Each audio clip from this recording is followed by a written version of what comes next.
Thank you. Thank you so much, Nuno. Many thanks for your kind invitation. It's first time at the University of Maryland. I tremendously enjoyed our discussion over dinner and look forward to the rest of my visit today. So I'll be talking about design of controller architectures, and hopefully by the end of my talk I'll be able to convince you that there is a fundamental trade-off at play here. Trade-off between performance and complexity. Performance of large-scale or distributed system that you would like to control, and complexity of the controller. And this is a joint work with a number of people. A foundation for what I'm going to present today was built in a joint work with my former postdoc and a close friend of mine, Makan Fardad, who's an assistant professor at Syracuse University, and my former student Fu. He recently joined UTRC, and recent advances have been made by my graduate students Neil Xiaofan and Sepide, and in collaboration with a good friend of mine, Florian Dorfler, who's at ETH Zurich. So before I start my presentation, I just want to paint a very broad picture about my interests. So as Nuno mentioned, I am control theorist, and my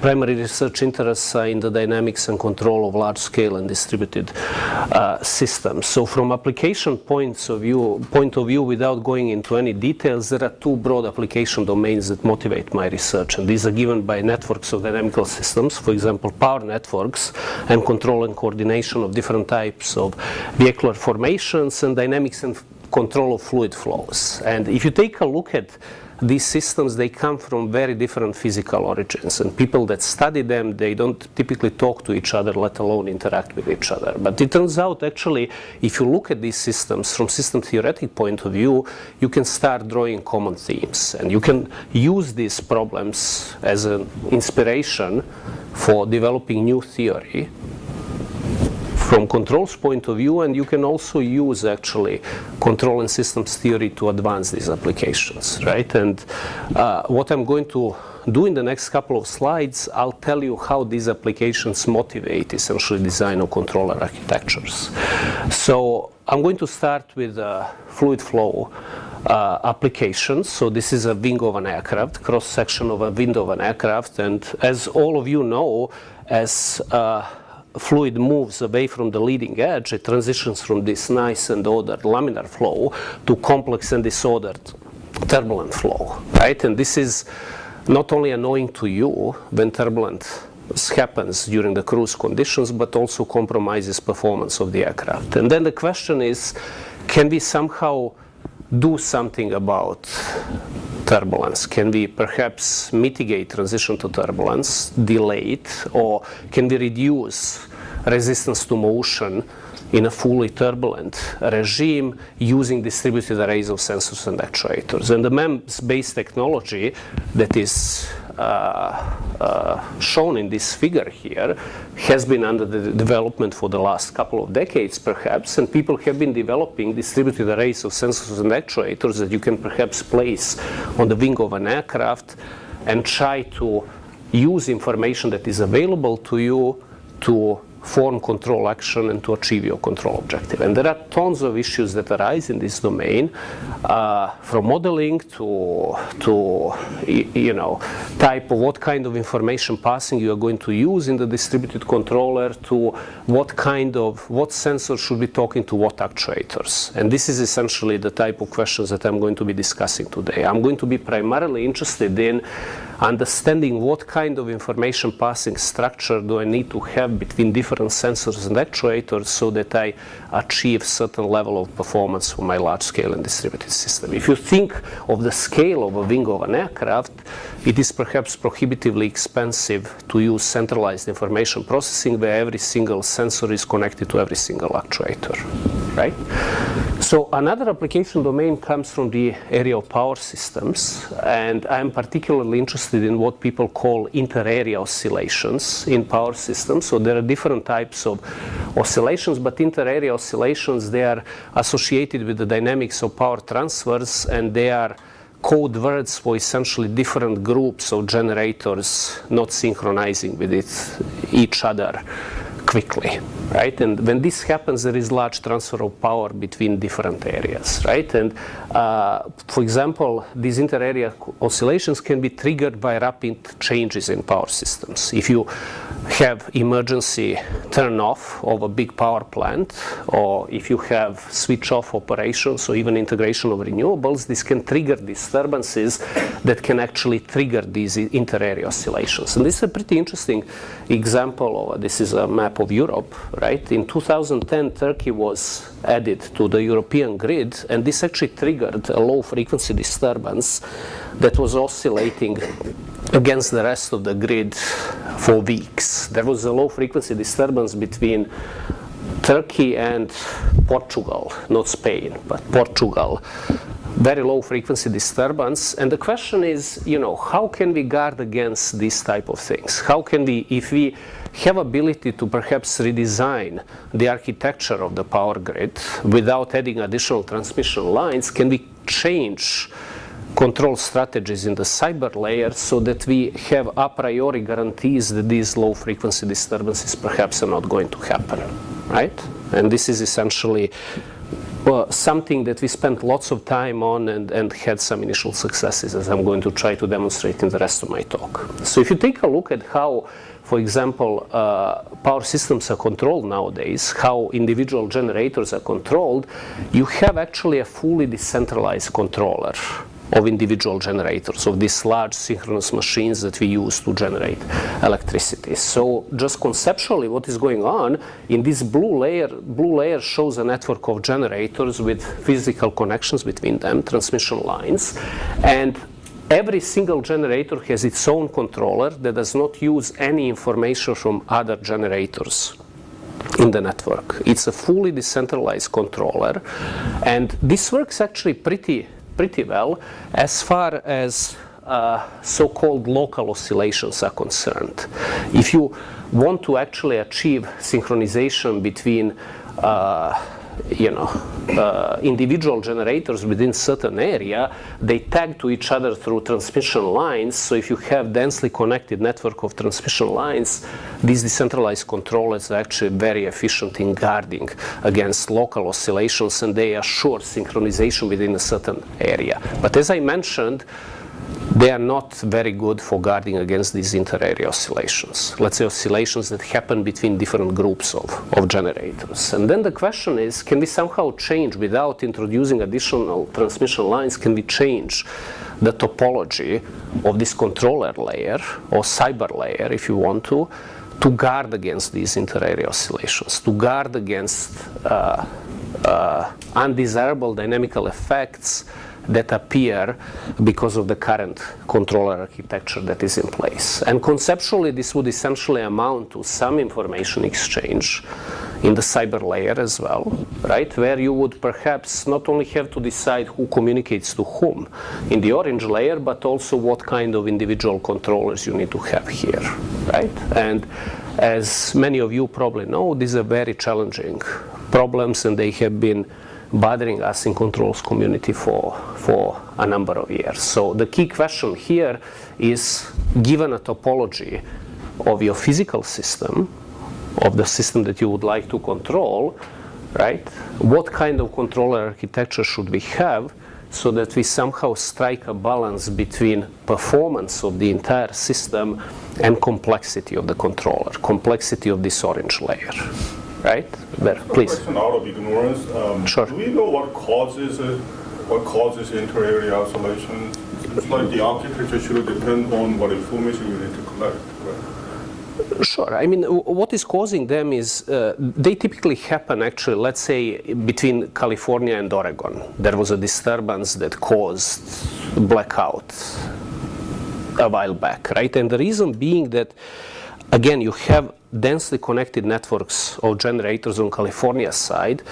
Same goes on Oregon side. So they quickly synchronize with each other in each state, but then there is a mismatch between quality of synchronization in between these states, right? So now the question is, you can overcome this challenge by building additional transmission lines. This is costly.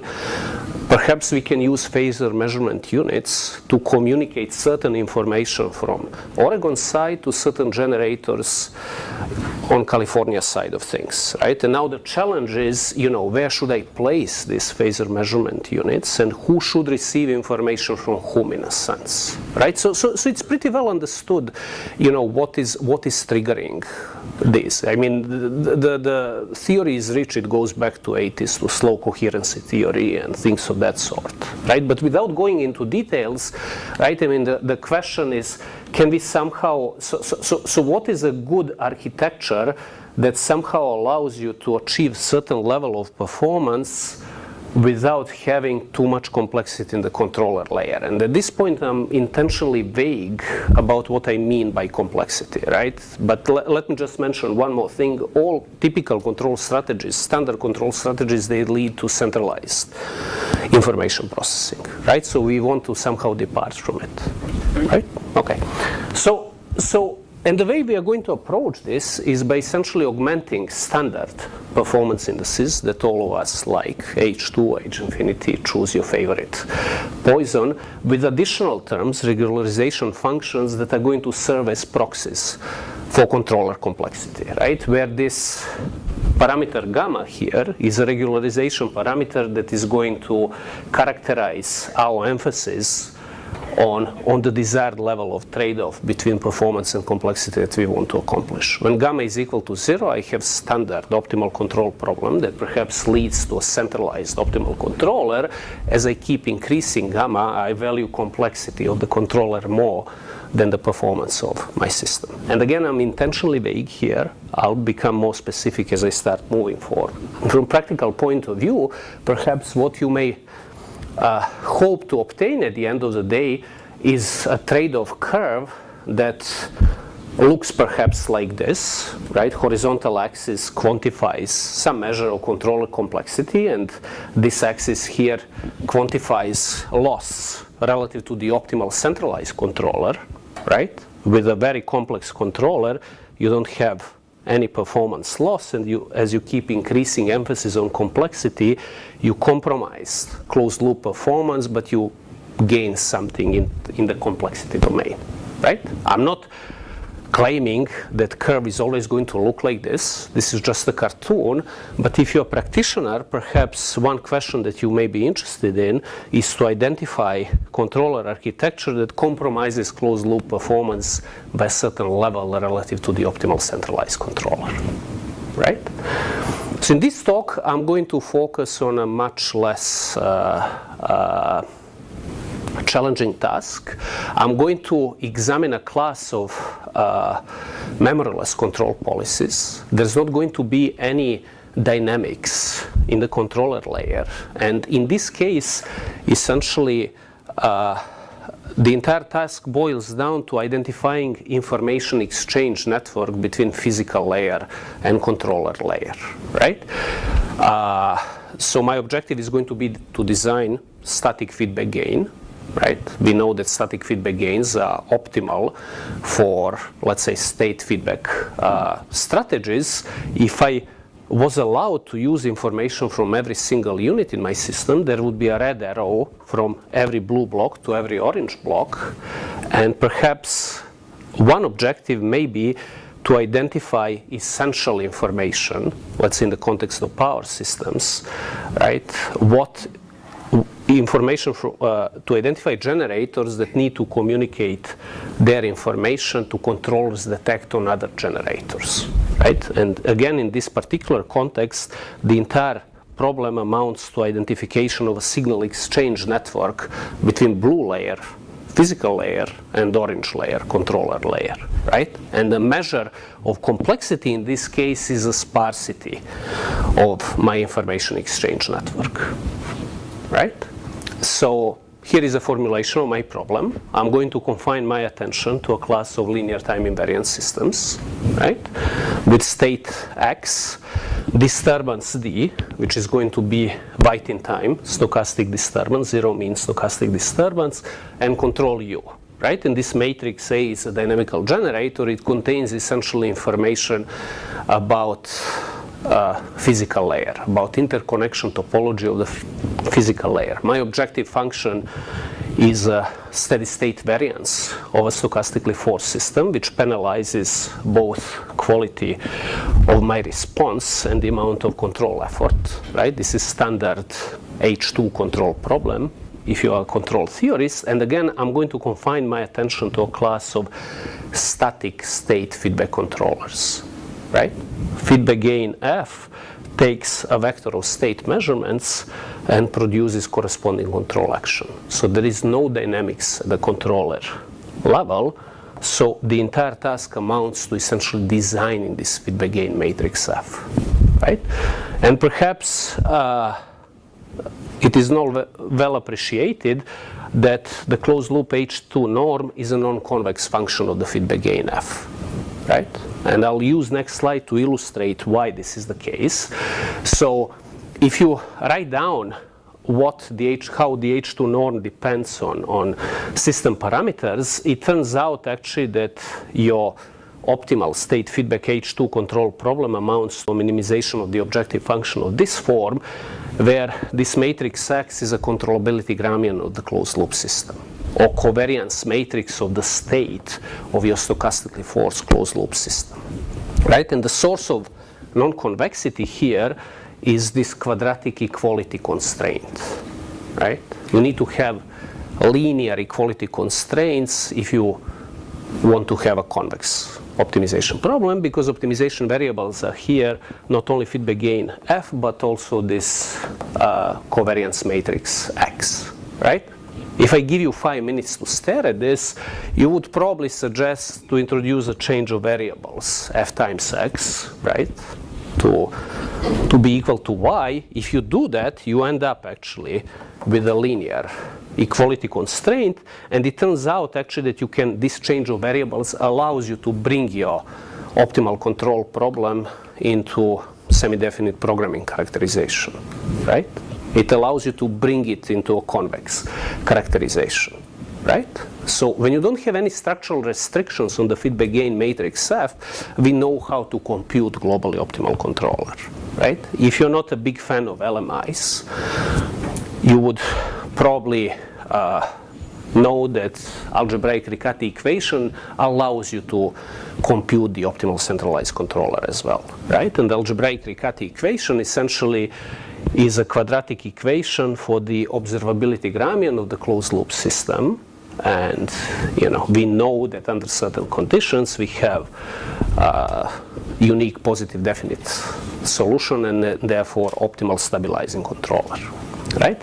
So the challenge is though that once I start introducing structural constraints on the feedback gain matrix F, none of these standard characterizations lead to generalize easily in the presence of these structural constraints. And when your feedback gain matrix F is a design variable, these structural constraints come in the form of sparsity patterns on your feedback gain matrix F. In the absence of any structural restrictions, you have a dense matrix. This leads to centralized information processing. Why? Because every single control action would require all state measurements, right? And here are a couple of examples of a structured control strategies, fully decentralized. You have block diagonal feedback gain matrix and localized where you exchange information with your nearest neighbors, right? And a big challenge in this area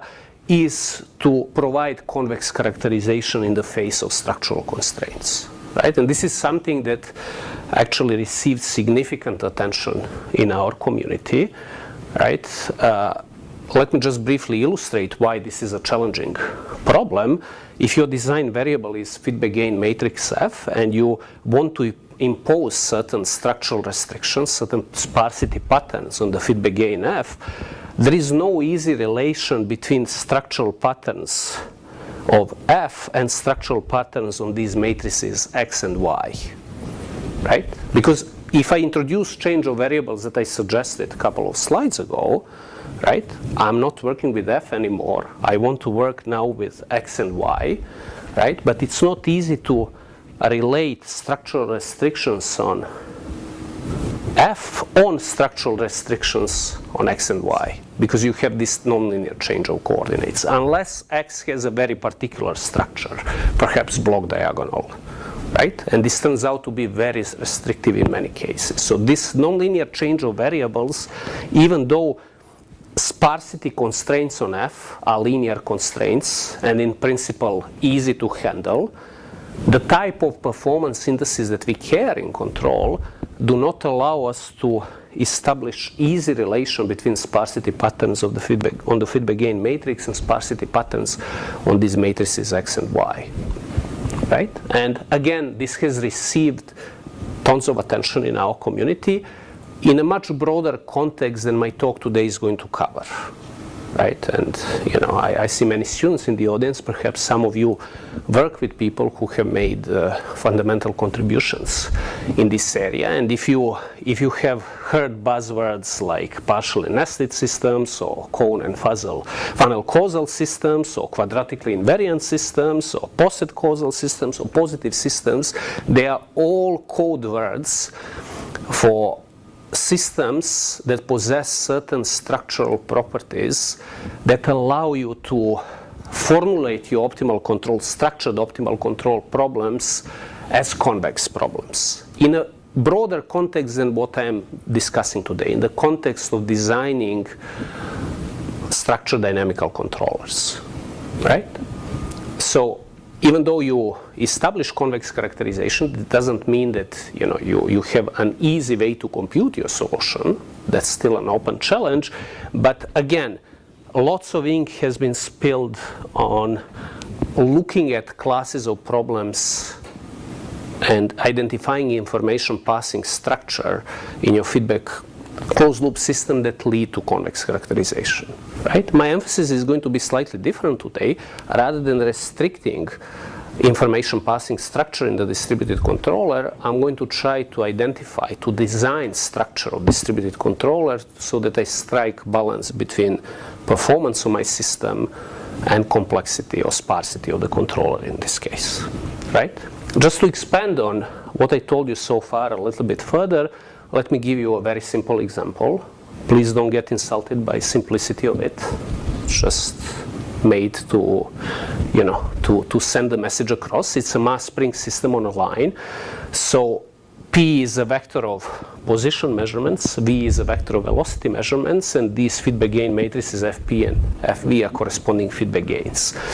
So objective is to minimize the steady state variance of position, velocity, and control vectors, and optimal controller is a linear quadratic regulator which is centralized, meaning that these matrices FP and FV are dense matrices, right? So if you go to MATLAB and compute optimal solutions, for example, for mass spring system with 50 masses, it turns out actually that these matrices have lots of structure. Even though they are dense matrices, they turn out actually to be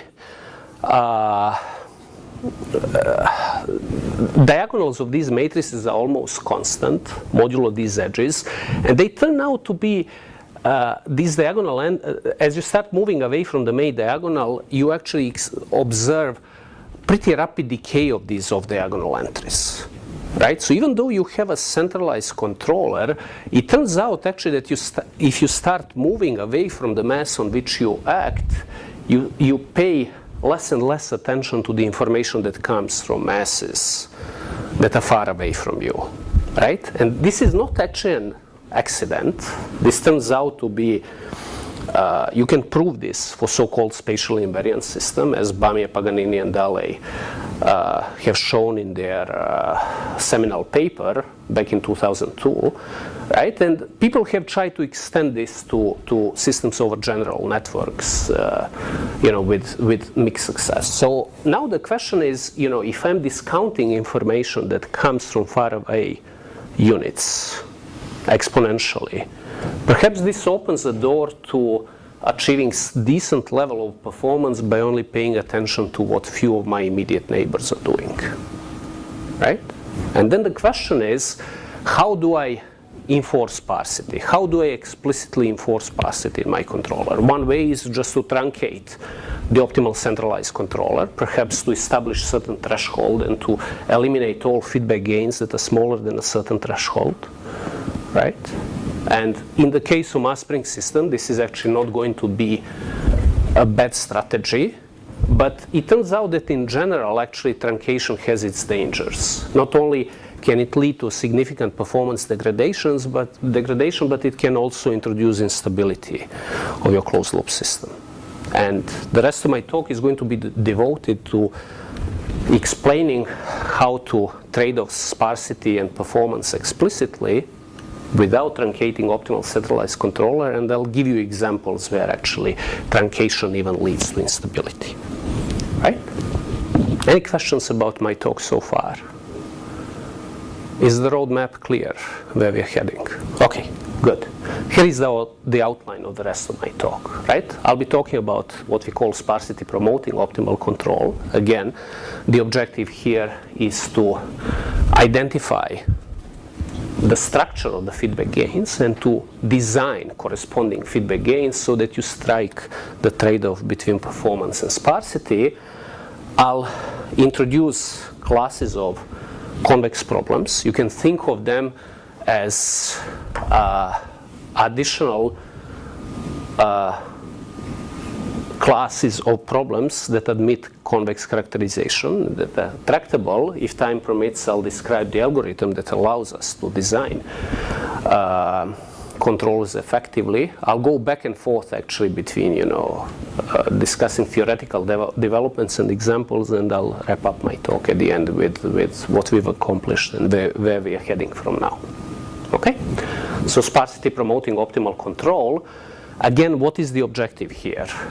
If I have a state of measurement, a vector of state measurements, and if these are physical states and corresponding control actions, right? Sparsity of the feedback gain means that I'm not using states of certain subsystems, right? That does not have to be communicated to me, or I don't have to draw wire between certain subset of sensors and actuators, right? That's why we care about sparsity. For example, for a controller of the third subsystem, it forms its control action in this particular case only using information from its two immediate neighbors, right? That's why we care about sparsity. And the problem that we are looking at is a regularized optimal control problem where we augment standard H2 performance index with one additional term that penalizes number of non-zero elements in the feedback gain f. Right? Cardinality of f, some people call it L0 norm. It's not a norm, right? It's just a counting measure. You measure the number of non-zero elements in your feedback gain matrix. And again, this parameter gamma is a regularization parameter that characterizes our emphasis on sparsity. Gamma equal to 0 gives me a dense feedback gain. As I keep increasing gamma, I value sparsity in the feedback gain more than performance of my closed loop system, right?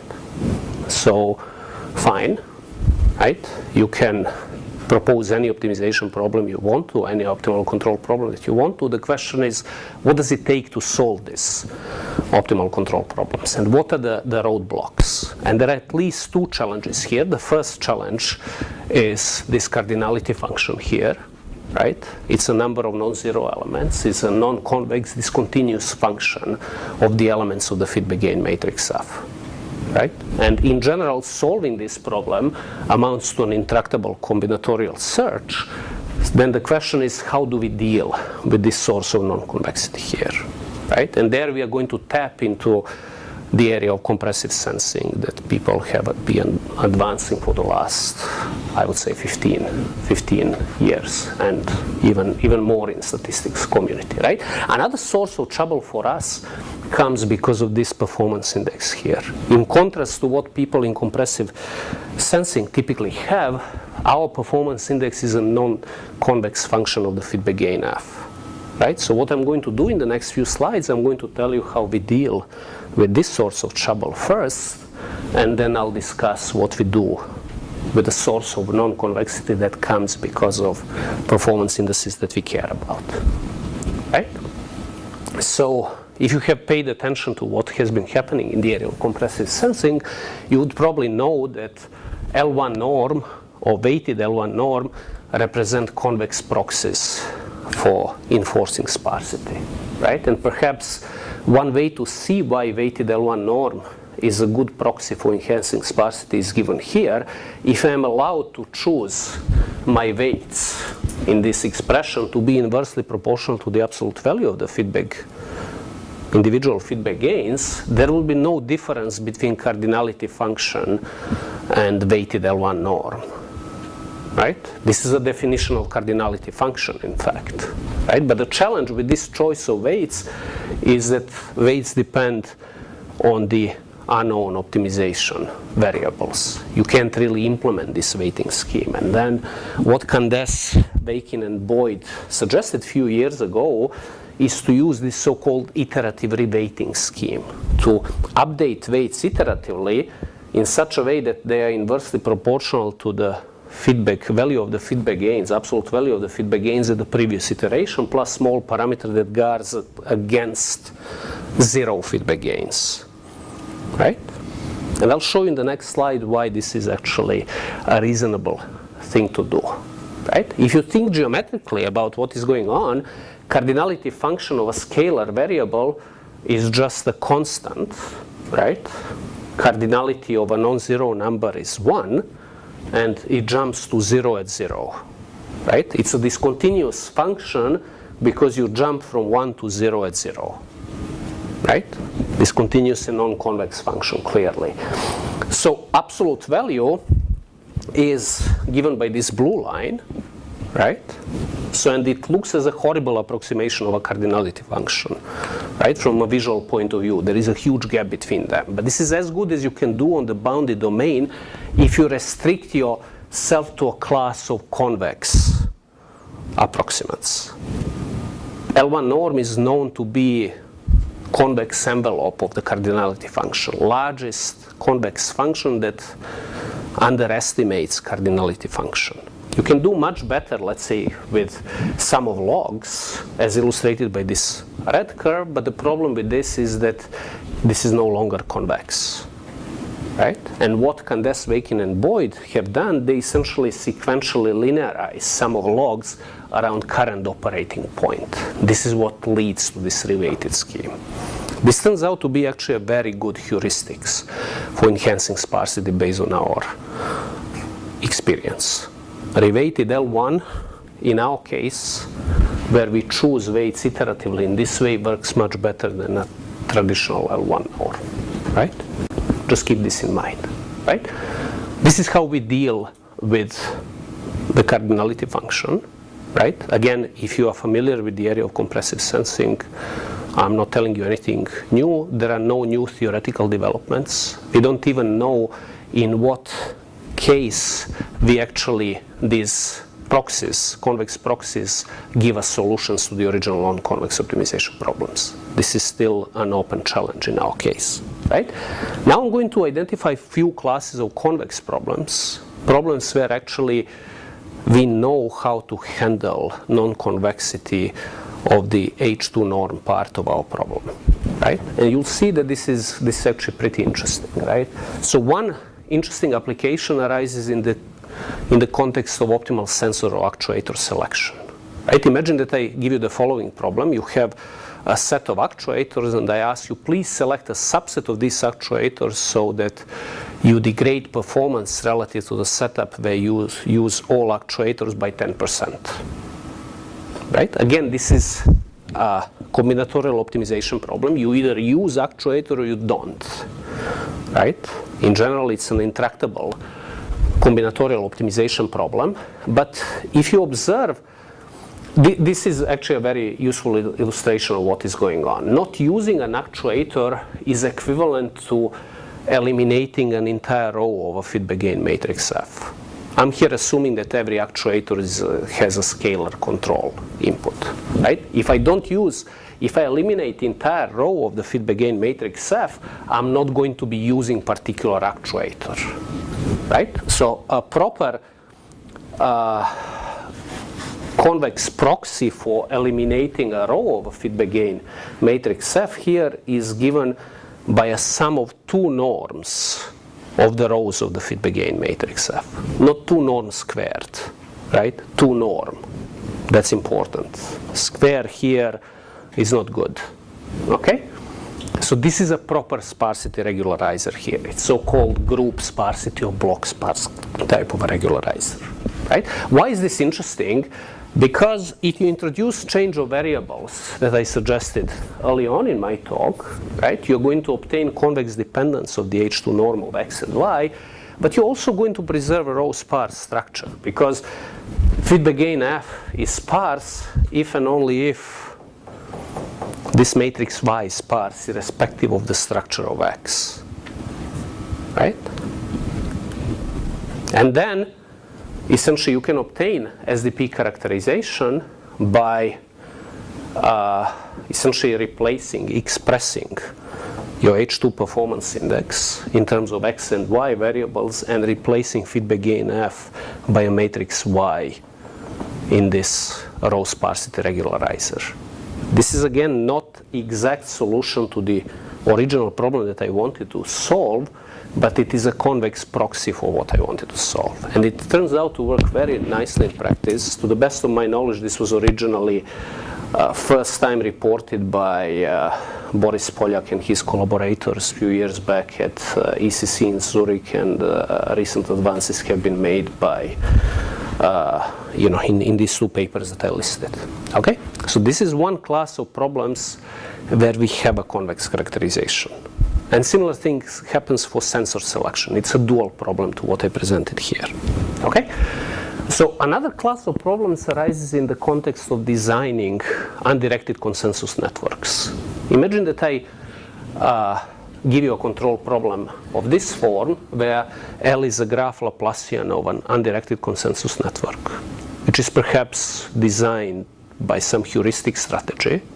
Engineers have come with a certain consensus network, and your objective is to add certain number of edges to your existing consensus networks to design graph Laplacian of your controller graph so that you minimize mean square deviation from network average in the statistical mean square deviation from the network average, right? So again, L is given, these performance indices, matrices specify performance index that we care about, and I want to design graph Laplacian of the controller network. It turns out actually that you can write this problem as an SDP, semi-definite programming. It has convex characterization. Please don't look into these details. These are inconsequential. The only reason why I'm mentioning this is to illustrate that solving these optimal control problems in general is more challenging than what people are facing in standard compressive sensing, right? Even though you can write this SDP characterization from algorithmic point of view, this is not the way to go, because this actually has horrible scaling properties. Please take a look at our recent archive submission for actually computationally efficient ways of adding small number of edges to existing consensus network to minimize mean square deviation from network average. Right? Another class of problems where we can establish convexity arises in the diagonal modification of positive systems. Imagine that you have the following control problem. Matrix A is given, fixed, and you can modify matrix A by a linear combination of diagonal matrices. These matrices dk are fixed diagonal matrices, and you can choose corresponding weights on these diagonal matrices so that you diagonally strengthen matrix A. Okay? So control here enters in a bilinear fashion, right? Because it multiplies the state. And in general, this is actually a very challenging problem. Even though it looks simple, it's a challenging problem. If A is a matrix without particular structure, this turns out to be a very difficult problem to solve. However, if A is a Metzler matrix, meaning matrix with no negative off-diagonal elements, then it turns out that this is a tractable problem. Right? Tractable in a sense that it admits convex characterization. Right? Why do we care about this? Because there are actually a number of applications where this arises. One application is in combination drug therapy, for example, for HIV treatment. Believe me or not, people use this kind of model actually to design drugs for HIV treatments, right? And from physical point of view, these Xi states are mutants. Xi mutates to Xj at a certain rate, right? And UKs are drugs. Drug UK kills certain mutant at a rate that is determined by these diagonal elements of these fixed matrices decay. Another class of problems is in leader selection of directed networks. And I know that, you know, there are people in the room that have been working on this. It turns out that this is actually a good proxy for selecting important nodes in the network, right? You want to identify few nodes in your network that allow you to influence your network in the most profound way. And actually, formulating this as a feedback design problem turns out to be a good proxy, right? Please. What is the cost you're considering here?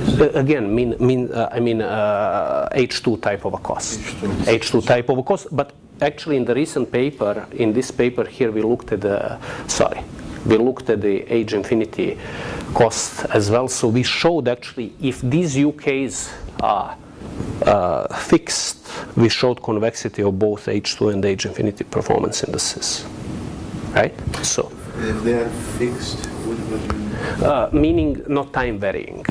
Oh, I see. UKs are not function of time. Okay. You want to design constant drug dosages, you can actually establish convexity, right? We also have preliminary results where we show actually that, you know, again, there are technicalities that choosing constant control actions is optimal, right? The time variation does not benefit you, but it's slightly more restrictive because, you know, you can't really. L2 does not turn out to be a proper function space here and so on. Yeah. In this case, if your way, your cost with respect to u is a quadratic function of u, then what is? No, that's an important point actually. These papers discuss. That's a very important point. So we are not introducing. See, constant here would not, right? I mean, it wouldn't. Let's say if this was an L2 performance index, constant signal would not be proper, right? You can't really treat it. So we introduce regularizers on the control effort that are not standard regularizers, but this part, state part of the performance index is a standard. We use a standard approach, right? But even in the case when you allow u to be time varying, using this particular cost, what is the meaning of minimizing quadratic formula? That's a very important point. We are not doing this. We are essentially paying attention to the performance metric from, let me go here, to performance metric from D to the state, and we add regularizers on the top of it that, you know, penalize control effort in a non-traditional way. Okay. That's what we do. Right? But then the challenge is, you know, if you allow these to be time varying, what is a proper notion? So we work with power, induced power gain rather than induced L2 gain. Mm-hmm. This turns out actually to allow us to treat things, you know, rigorously. Mm-hmm. Right? It's a slightly narrower classes of problems, but, you know, this bilinear nature somehow does not leave us lots of wiggling room at this point. Yeah. Right? So this is a very important point. So I listed 3 classes of convex problems. There are others, but in the interest of time, I'm going to skip this. So what do we do in the non-convex case? In non-convex case, what we do, we compute an entire homotopy path. We compute essentially parameterized family of feedback gains where parameter of interest is this regularization parameter, where essentially we start with the optimal centralized gain, which is a dense feedback gain matrix, and then as you increase emphasis on sparsity, again this is a cartoon, you compromise closed loop performance, but what you gain are sparser and sparser architectures. What I would like to point out is that the structure of these optimal gains is going to be influenced by 2 things. Interconnection topology of your original system and performance index that you would like to minimize. In the case of mass spring system, you're going to move perhaps from centralized to banded to fully decentralized, but in general, all bets are off what kind of controller architectures you're going to get in the meantime. Let me see how, 44 minutes since I started, so I have 6 more minutes. 45 or 50 minutes? How much time do I have? Maybe until 11. Okay, so 10 more minutes then. I should plenty of time to finish. Let me give you a few examples. Let me tell you what this does for you when you put it to use, right? Let me go back to a mass spring system, right? And just illustrate what we are obtaining here. As you keep increasing emphasis on sparsity, you move from these banded to tridiagonal to fully decentralized architectures, okay? And this is what your intuition should tell you anyway, because you have these exponentially decaying gains. If you were obtaining something else, this abstract mathematical framework would not lead to natural answers. It's interesting to observe that how actually performance degrades relative to the optimal centralized performance as a function of this regularization parameter. So you experience these discontinuous jumps. And the reason being that our algorithm drops entire off diagonals at the same time, right? You have these off diagonals that are nearly constant, so rather than dropping individual entries, it turns out that these entire off diagonals are dropped at the same time, and this is the reason why you experience these discontinuous jumps. What is interesting is that for mass spring system with 50 masses, using fully decentralized controller, right, block diagonal controller, compromises closed loop performance by only 8% relative to the optimal centralized controller, right? So again, this is a heuristic strategy, 2 levels of heuristics, convex proxies for enhancing sparsity, and for mass spring system, we don't have a proof that we don't have a convex characterization. We just compute solution of this nonlinear program as a function of gamma. But from practical point of view, even with fully decentralized controller, we are within 8% of the optimal centralized controller. It tells you that here actually investing into information exchange between these individual masses is probably not something that pays off. If you were to truncate optimal centralized controller, in this case you would be within 18%. So we gained additional 10% by actually polishing these feedback gains. This was an easy example. Let me give you a much more challenging example that was originally studied by Moti and Jerbabai in 2008. So you have 100 unstable systems, 100 nodes that are randomly placed in this plane here. Each one of them is a second order unstable system, and everybody is coupled to everybody through this exponentially decaying function of the Euclidean distance between them. Every subsystem has its own disturbance and its own controller, right? These are so-called spatially decaying systems. It turns out that optimal controller is also spatially decaying, but truncating optimal centralized controller here has its dangers, as I'm going to illustrate in a moment. If you take a look at how performance deteriorates as a function of this regularization parameter, you don't have these discontinuous jumps anymore because individual links are dropped not in groups but one by one. And this is a trade-off curve that I advertised early on in my talk. The type of questions that we can answer, again with this heuristic strategy, is if you want to be within 10% of the optimal centralized controller, I can give you information exchange network in my controller that allows you to accomplish this. I don't have any guarantees that this is globally optimal, right? But I can give you one that achieves this objective, right? And again, as I pointed out, the danger of truncation is tremendous here, because Moti and Jerbabai actually illustrated that if you truncate these spatial decaying gains, you can even obtain non-stabilizing controller. In contrast to that, we can actually identify information exchange networks so that we achieve certain level of performance degradation and guarantee closed loop stability every step along the way. This is an integral part of what we do. So technologically relevant example arises in, again, inter-area oscillations in power systems. People call this wide area control of power systems. You should think of this as a remedy against inter-area oscillations. And we've been actually able to use this successfully. On IEEE benchmark examples where, for example, for New England power system, we identify important information exchange links in the distributed controller, right? This single long-range interaction between generator 9 and 1 gives us nearly centralized performance in the sense that I deteriorate performance relative to the optimal centralized, relative to all information exchange by less than 2%. Heuristics, at the same time, gives you performance deterioration by less than 2%. And we, in our recent paper that just appeared actually in Transactional Power Systems, we showed actually that even with fully decentralized controllers, we can do nearly as well as